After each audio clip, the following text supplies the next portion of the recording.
দর্শক, ফল আমদানিকারকদের অবরোধের বিষয়ে বেনাপোল থেকে সবশেষ জানাচ্ছেন সহকর্মী তামিম হোসেন সবুজ।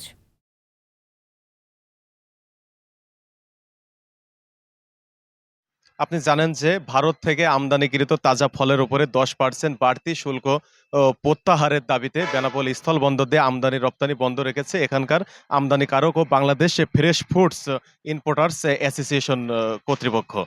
আমরা এখানকার স্থানীয় আমদানিকারকের সাথে কথা বলে জানতে পেরেছি যে গত মঙ্গলবার ও বুধবার 2 দিন আমদানি বন্ধ রেখেছে। গত 9 জানুয়ারি বাংলাদেশে এনবিআর কর্তৃক একটি নোটিশ জারি হয়, যেখানে আগে 20% শুল্ক ফলের উপরে আরোপ ছিল, এখন সেখানে 10% বাড়িয়ে মোট 30% করা হয়েছে। যার ফলে আমদানিতে জটিলতা দেখা দিয়েছে বেনাপোল স্থল বন্দর সহ সারা বাংলাদেশে। আমরা আমদানিকারকের সাথে কথা বলে আরো জানতে পেরেছি যে আজ বৃহস্পতিবার থেকে ভারত থেকে ফল আমদানি শুরু হবে এবং আগামী বুধবার পর্যন্ত ফল আমদানি স্বাভাবিক থাকবে।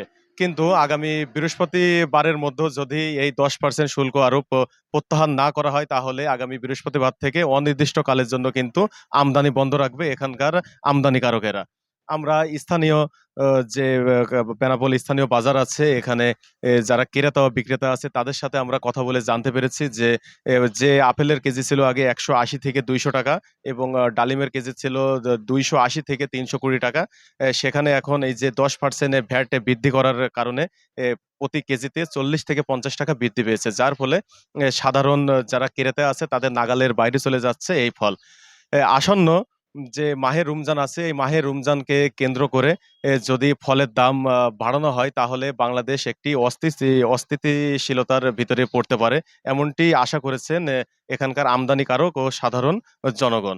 আমরা এখানকার যে বন্দর পরিচালক আছে তার সাথে কথা বলে জানতে পেরেছি যে আমদানিকারকদের জন্য ফল আমদানি সম্পূর্ণভাবে সুবিধা দেয়া হচ্ছে বেনাপোল স্থলবন্দরে।